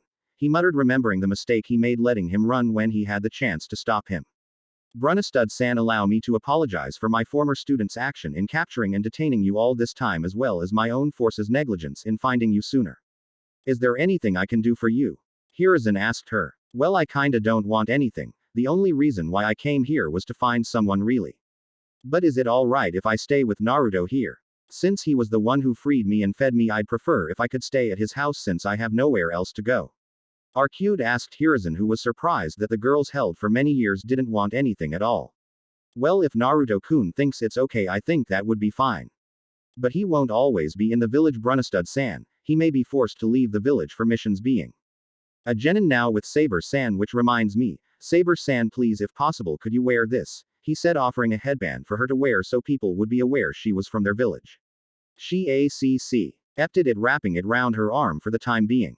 Well, I don't mind letting Arcade stay with me since I'd rather not let her and be homeless, but I also don't want to leave her on her own if I leave the village. Naruto said, scratching his chin in thought. Then I'll simply go with you when you leave the village, their problem solved. Arcade said, clapping her hands together, making Hiru's sweat drop at her not seeing the issues in letting technically a civilian go. Oh, ninja missions was a minefield of complaints waiting to happen for the civilian council and trouble for him. That could work actually, said Naruto, making Hiruzen give him a confused look, and seeing it Naruto decided to elaborate. Well, with most teams being of 3 with a Jonin sensei, me being on a team with Sabe. R and R would make it so we are not at an unfair advantage that most teams would have. Saber's battle experience can counteract the need for the Jonin like I said before, but from what I can see, R is at no risk since I have a small grasp of her strength level and I can say she could easily beat most if not all Jonin level threats. Naruto said with his hand pointing in the air as if he was giving a lesson to Hiruzen. Yes, I see your point, Naruto-kun, but how do we get by the red tape around making Brunastud-san a legal ninja without the council agreeing? The Hokage asked as Naruto just smirked. You're the Hokage and someone new to the village that is willing to join its ninja forces just so happens to find an available space with a recent undermanned team. Since it's a NJA issue, the council have no say and I doubt the clan heads will pick up too much of a fuss. Naruto said as Hiruzen also grew a smirk, seeing how the problem was easily solved thanks to a simple solution being given by Naruto. Indeed, you are right. Will you accept this idea, Brunastud-san? Asked Hiruzen, pulling out another headband only to find the tall blonde asleep on her feet, a small bubble coming from her nose. Is she sleeping? The Hokage asked, only for the bubble to pop. R to put on a shocked face. I fell asleep, she said as everyone's sweat dropped at her answering the question without realizing. Gigi is offering you a headband to be a ninja, so you come with me and Saber on missions, okay? Naruto said, almost chuckling at her behavior, thinking Shikamaru old love to learn how to fall asleep on his feet. Oh, okay, thanks, old man. I won't let you down, she said with a small salute, taking the headband, making Hiruzen smile, thinking this Arcade was a lit TLE like Naruto when he was much younger and he spent time with him. Good, wear it proudly, Brunastud-san, and look after Naruto-kun. If he found you on his first mission, that means he will only attract all sorts of things. The Hokage said as Arcade nodded, picking up Naruto under his arms and hugging his head to her chest. I will. Naruto-kun is such a nice boy, so I'll look after him, plus Len seems to like him already, she said, making both the boy, old man and cat blush for their own reasons. When she let him down, Hiruzen was smirking, thinking what kind of book Jiraiya could write if he found Naruto, which did remind him that he should be meeting with the man pretty soon. Take care, all 3 of you, and do your best out there, he said as the 3 began leaving before muttering, lucky B.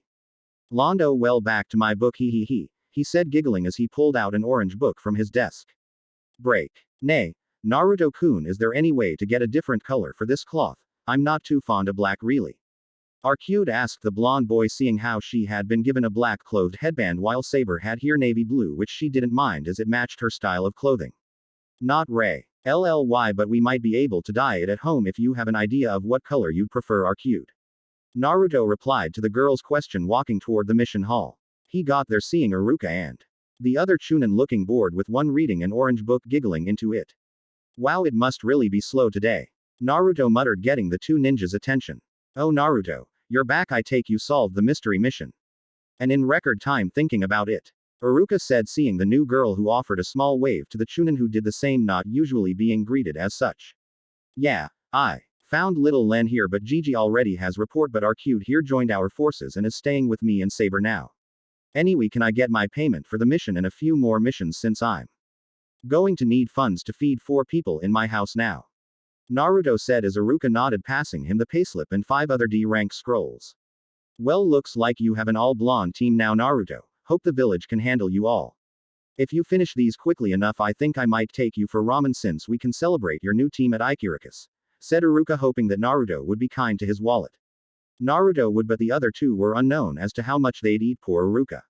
Sure, I'd like that. See you when we are done with these, Iruka-sensei, Naruto said, grabbing the scrolls and leaving the room. Once outside, he opened up the first scroll, to which Arcade looked over his shoulder to see the contents. So what are we doing now, Naruto-kun? Anything fun? She asked, resting her chin on his shoulder. Just painting a house by the looks of it, but I can send clones that look like us for the mission while we go shopping, just in case there's something you'd like to eat, Naruto said as he created several clones that then hinged themselves into the other 2 blondes and sped off toward their mission destinations after Naruto gave them their scrolls. Well, that's good. Painting a house would be so boring. But what we do when we finish shopping, I doubt it'll take long, she questioned, tilting her head on his shoulder. Saber, meanwhile, was getting slightly annoyed with Arcade's invasion of her master's personal space. Len she could understand, since the little cat girl clearly meant no harm. But it was Arquade's power that really bothered her most.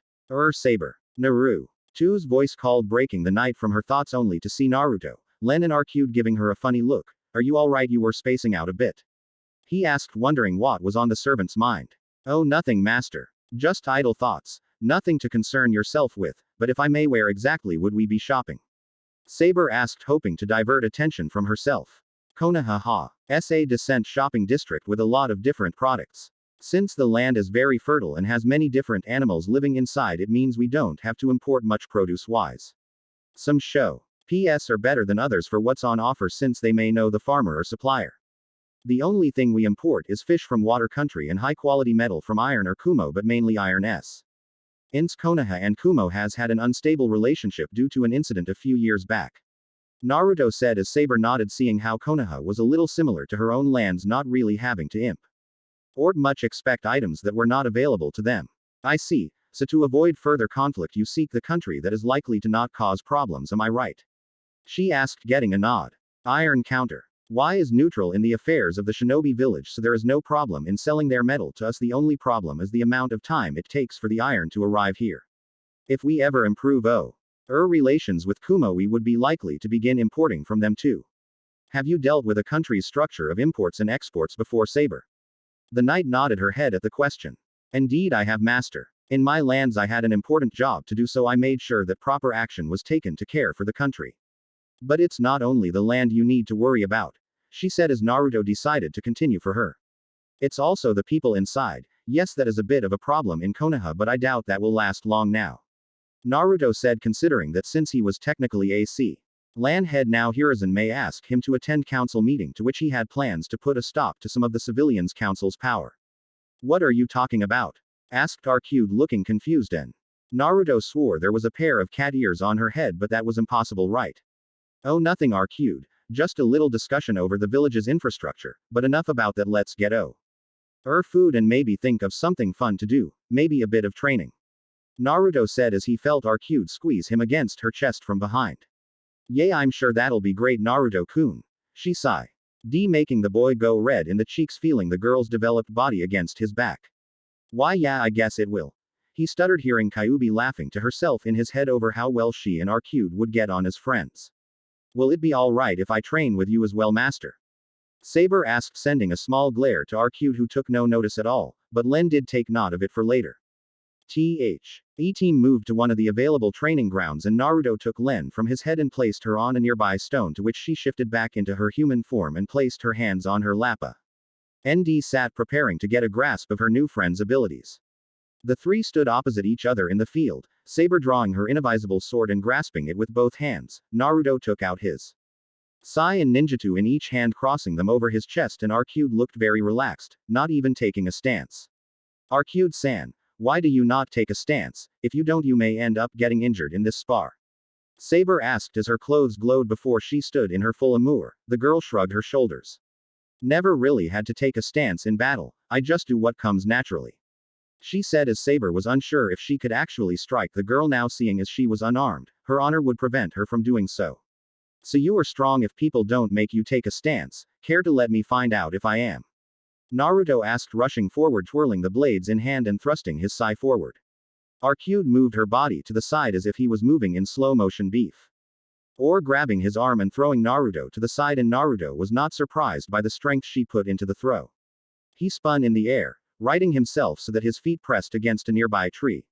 Looked as though having his limbs reinforced was a useful idea for the start of the spar. Focusing, he pushed against the tree, breaking the bark as he sped forward and shooting toward Arcade again. The blonde then felt his senses signal danger, so brought his blades to his side to block the invisible blade swung by Saber, seeing as his focus of Arcade had left him open to attack. Remember that there are two opponents here, master, she advised as she pushed him away with her powerful strength.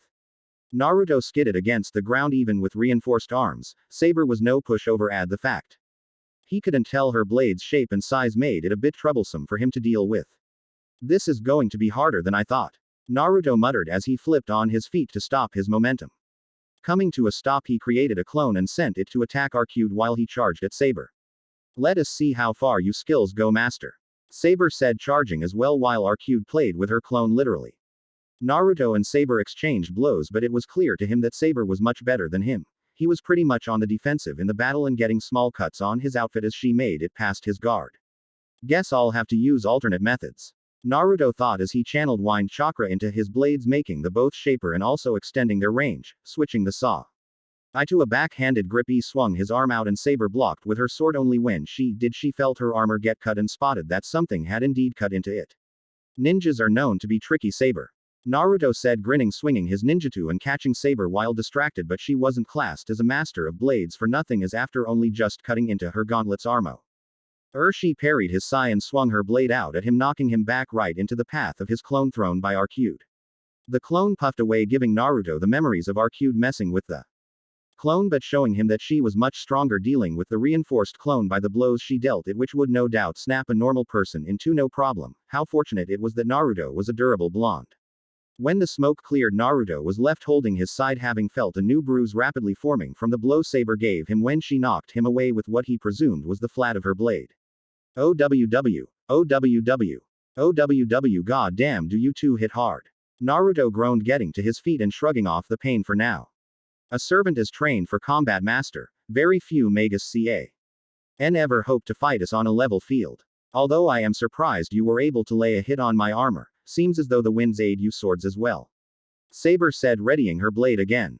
That was great. Naruto-kun, can I have more use to fight? They're pretty fun to mess around with, said Arcude happily. Again Naruto felt like he saw a pair of cat ears but also a cat tail wagging happily behind her. He'd need glasses if this kept up. Naruto created 10 clones for his re-entrance to the battle. Each were reinforced and had their blades channeling wind chakra to help their odds. The Rezu Ting battle didn't last long, as Saber seemed adept at dealing with multiple foes at once, and now that she had seen that Naruto could extend his reach, adjusted her technique to battle them. Arcude meanwhile was decimating the clone. None of them really managing to get a descent hit on her, and if they did, it healed faster than even he could regenerate. Arcude at the end had simply flexed her hand out and cut through the clones in an instant, while Saber cut all of the clones down. When the smoke had cleared, Naruto was laying on his back, a little tired of his heavy spar with his new teammates and friends. I guess this shows me I still have plenty room to improve in fighting and kenjutsu. I doubt using ninjutsu would have made much difference to either of them, as Saber's blade is something powerful and Arcude they just wouldn't work on her. He thought as Saber came over, furring her gauntleted hand. You strike hard, master. Quick and fierce, but it leaves you open too many times and try to cut down the amount of power to those blades. If one were to look, it becomes obvious that you can extend your range. Your tactics could use some work, but all in all, not a bad effort. I look forward to training again. She smiled as he got to his feet and Len walked over, offering a small rag to wipe his face now covered in sweat. You need to adjust the two powers in your body better alongside that deeper power I sensed in you. If they don't mix well, then your battle output will weaken and you don't want that. I'd suggest working on your flexibility a bit more so you can get out of close situations more. Also, thanks for this. Been a while since I unwinded even before I was captured. So thanks, Naruto-kun, she said, hugging the small boy affectionately. Thanks, Arcude. Saber, I'll take you a device on and try and improve for next time. Let's check back at the mission hall to see if the clones have finished their jobs before we get out groceries and head out to meet Iruka-sensei for ramen. I got to tell you though, Ichiraku make better ramen than I can at the moment, so I hope you are hungry, he said as Arcude put the blushing boy down and Len walked by his side as they made their way back to the village. Both girls smiled at how King Naruto was as they walked back to the mission hall, where Iruka had a small chill go up his spine. Break. Turns out that Iruka had clearly underestimated the two girls accompanying Naruto to their meal at Ikiraku's, due to the fact that even though Naruto had only eaten a single bowl, Saber and Arcude had managed to drain his wallet of his weekly wages. Never in his short life would he believe that there was someone who could eat as much as Naruto did and not be affected by it, since Saber kept wolfing down her noodles like a wild beast of sorts. Tearing his weeping eyes away from his wallet, he looked to the two new blondes by his surrogate little brother. Saber. He only briefly got to know when she had been summoned that night, but he could tell that she would definitely look after Naruto and watch over him in case he bit off more than he could chew. She had an air of experience about he that he regularly wouldn't expect for someone who looked rather young. Then again, Saber was a summoned spirit, so he guessed she could be a little different from other girls from the village in Kunoichi. Careers are fangirls. Shudder. Those girls made most teachers shudder. Turning his head, he saw that Naruto was now chatting with Arcude, a girl who had a small childlike quality to her that matched up with Naruto well. He knew Naruto didn't have tea. He best of childhoods and he hadn't been the nicest of teachers when they first met, but as years rolled on he took a shine to the ball of light that was Naruto. Arcute had a charming quality about he. But still had an air of experience like Saber. He only wished that Naruto had warned him about how much they could eat so he could have set a limit on the number of bowls they could eat at the stand. Teuchi across the counter was smiling proudly at the money Naruto brought for him with his new friends. Any friend that ate as much as Naruto was always a good thing, and Saber had clearly seemed friendly since his daughter Ayame was talking about how they made noodles, making the girl's stomach growl more. Naruto, I'm banning you from making me pay for meals anywhere from now on. Iruka said as Saber ordered a new bowl for herself. His eyes twitching as Saber just kept eating. No need to be like that, Iruka-sensei. I just forgot to tell you the rate Saber eats since I've not known her too long. G and Arcute has been asleep for some time. Besides, Len would be upset if my friends and she couldn't get to know my sensei more, isn't that right?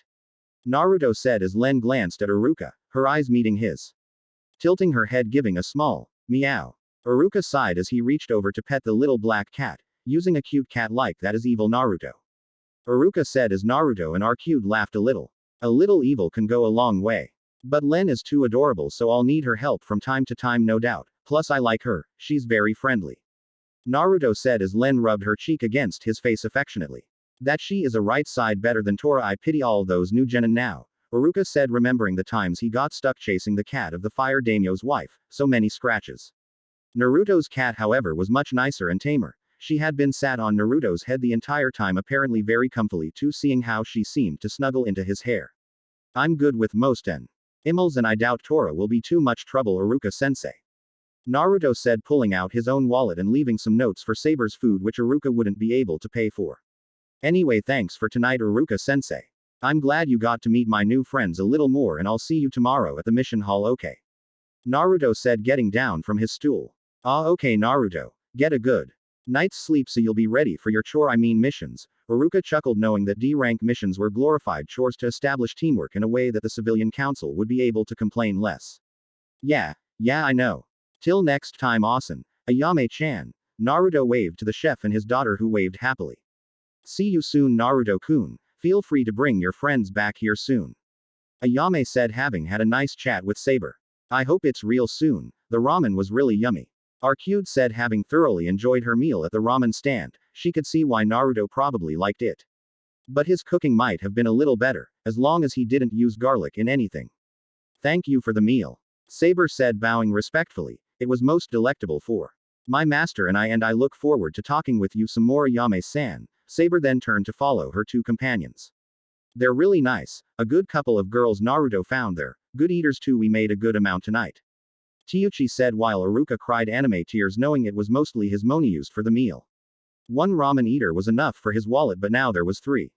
I'll be broke if Naruto doesn't pay for them all the time. The Chunin wept as Ayame patted his head. Don't worry Iruka-kun, Naruto-kun is cooking for them already from what Saber-san told me. I'm glad he got him that cooking book a few years ago. It's good to see he has some culinary skill now. Even more that he's cooking for those two, it's cute really. Ayama giggled, seeing how both girls looked older, but neither looked like they had any cooking talent if he was honest. Well, my wallet goes out to him then. Feeding those two will be something, that's for sure. I never thought a girl would eat at much in one sitting, and with a little less grace than expected from a girl as nice looking as her. He muttered as he felt Ayame scourge her fingers across his scalp. So does Iruka-kun have a crush on Naruto's new friend? Ayame asked with a gentle smile on her face. Hey Ayame-chan, your nails are digging in. Iruka chuckled nervously as he hoped the waitress wouldn't maim him for his cum. As the two had been on a couple of dates without Naruto knowing, just so he wouldn't be put in the middle if there was a fallout. I have no idea what you mean, Iruka-kun, I'm merely massaging your ad, which is apparently full of images of other nice-looking girls. Ayame still had a smile on her face, but it unnerved Iruka, who looked to her father, who had a look that said, sorry but you're on our own. Iruka only hoped he could convince the girl that he didn't mean anything by his words. Break. As the day drew to a close, the group of four made it back to the Namikaze mansion without much fuss. Aside from a few curious glances over the group of blades walking through the street. It seemed as though his change in clothing had for the moment confused the villagers, who usually sneered at him. How with Len on his head sitting comfortably, it may have drew their eyes away from his face. Pushing the gates open and letting the girls in, he closed the gates behind him and activated the barrier surrounding the compound. Similar to a boundary field, it would let him know if someone had sneaked into his home. Only incredibly skilled masters of stealth would be able to sneak by unnoticed, but then there was Saber. Arcute and himself to deal with, so it would be fine. Nay, Naruto-kun, can I try out the natural hot spring that's in the back end of the house tonight? Arcute asked as Naruto blinked in surprise. Where did you find the hot spring? I thought this place didn't have one. He said, a little confused over what the blonde was asking.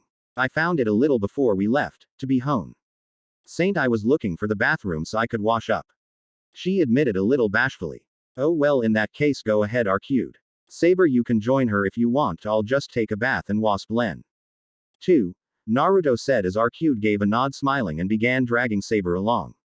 Come on Saber, time to try out the hot spring all for ourselves. Arcute said gleefully as Saber looked a little uncomfortable with the idea. Wait, Arcute-san. I have to remain by Master's side so that I don't leave him unprotected, she said, trying to get out of the girl's grip, which was very difficult due to the amount of strength Arcute had. He'll be fine. Naruto-kun has Len with him, plus unless you want to see him naked with me and you naked as well in the same place, then you can't be next to him. Arcute was still met with resistance from the female knight. Master doesn't need to concern himself with my body, it's for protecting him only, nothing more, Arcute-san. Arcute puffed her cheeks at how stubborn the girl was being. Saber. Don't be such a fuddly girl, just come with me to the springs. I bet you never even tried them before, have ya? Saber, hearing the girl, slowly shook her head and was honestly a little curious to what all the fuss was about. Back in her land, she was used to a simple bath before placing all her armor upon herself in preparation for maintaining her image. Have time to truly relax in a bath was a rare luxury for her, honestly. I guess I could try it to see what it is like.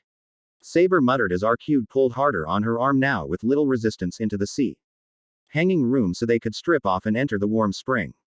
As they undressed, Saber couldn't help but feel a little self-conscious, as she had not really shared a bath with another woman aside from one that she viewed as a sister, but that brought up some bad memories for her. There was also the fact that Arcute clearly had a more feminine body than she did, and she tried not to stare at her Saint too much before looking down at her own. How she cursed that stupid bearded man for forcing her to never truly grow in her time.